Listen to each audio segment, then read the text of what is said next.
how do you switch from one day being part of this political party and hopping over here just because of, let's say, a difference in philosophy, it might be that, or just because you want to gain power. So I think if he wanted to say that the prime minister has too much power in that he just wants to get a hold of that extra money as opposition leader, then he should say that. But I didn't really hear anything from him. Likewise, in the budget, that would even make me believe that he is for the betterment of the country, so to say. Well, I'm going to decline the invitation to accuse him of becoming leader of the opposition because he wanted more money. I'm not going to do that.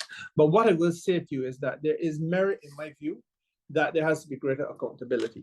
Now, yes, if I am elected by my constituents, they have taken the time to do an assessment of me and to determine, either because they like me as an individual and they feel that I stand for something that resonates with them, or alternatively, they like the party I belong to, and they feel the party is something that resonates with them and they support the party. Or it might be the leader, and they say that this leader is the person leading that I feel should be Prime Minister of Barbados.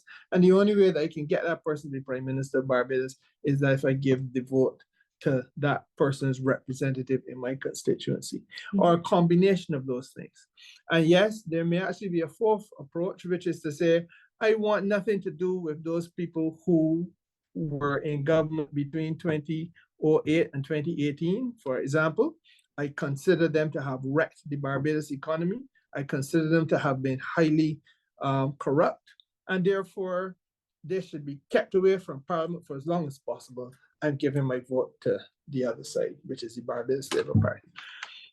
And for whatever combination or for whatever one of those reasons, the point is that we have come to a stage where we have to accept people will cast a vote after some consideration, and a number of reasons may play out.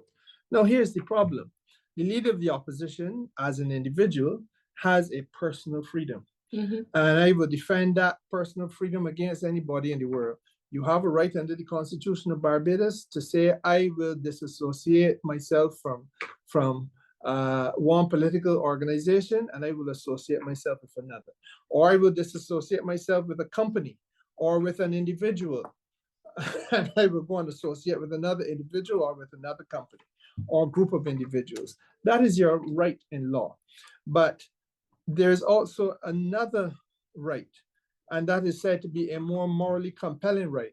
And that is the right of the people who sent you to Parliament. And we have never come to a point yet where we try to give them a voice in this process. So if people go and vote and they say, I want to send Ralph Thorne to Parliament, then equally they should be given a voice in saying, Ralph Thorne has crossed the floor. Should he still be able to stay in Parliament? Do I condone and support his actions as a person who sent him to Parliament?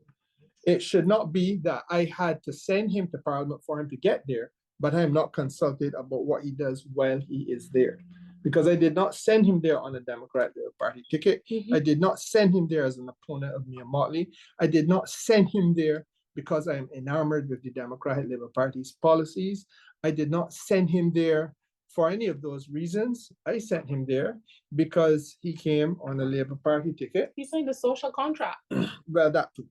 By way of the Barbados Labour Party's manifesto, yes, he signed a social contract he did. with the people of his constituency to abide by that and to promise those things. And you're provoking me to remember, I think it was Dr. Richie Haynes who said that the social contract is pointless, meaningless. And that may well be a thread that runs through that party.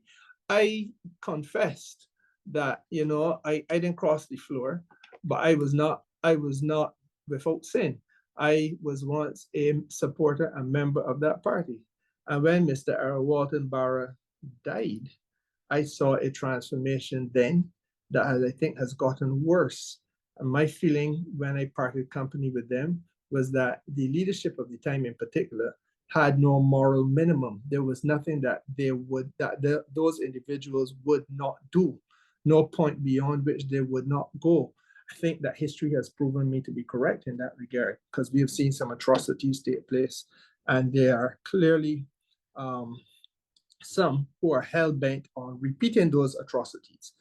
But with regard to Brother Thorne in particular, I think that his crossing of the floor is up to him.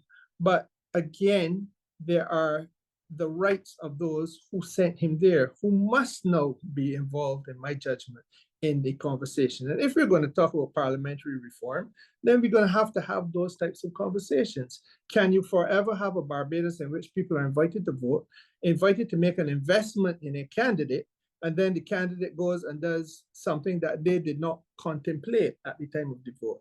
And if I did not contemplate your actions, and your actions are fundamentally different from what I was led to believe would take place, do you not now owe me the duty to have enabled me to have a consultation in this matter, so I can say, I tick the box and support the fact that you have gone, and I agree with you for doing what you did? Or alternatively, no, I don't see any basis for you doing what you've done. You cannot continue to draw money, having incurred my displeasure when I sent you there, and my pleasure was for you to do certain things which you're no longer doing.